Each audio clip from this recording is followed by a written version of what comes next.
Jarimu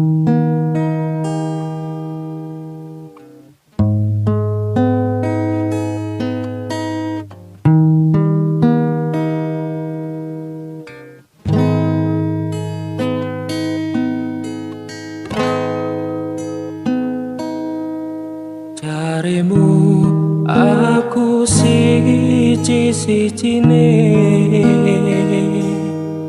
sing bakal mbok tresnani salawase,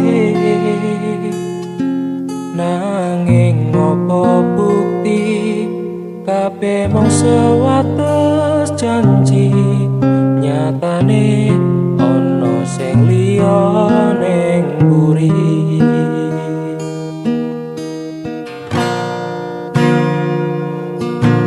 Yen pancen kowe seneng karo dene,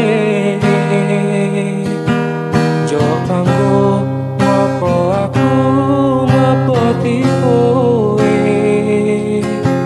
Aku wis ra nrimo tresnoku mbok sia-sia, ngapura tanpa pamit aku lunga.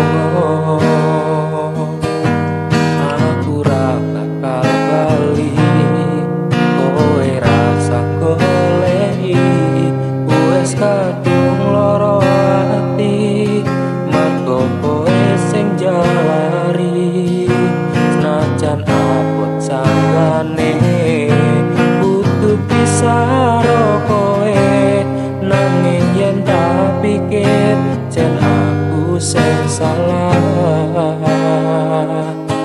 aku sing salah milih kowe.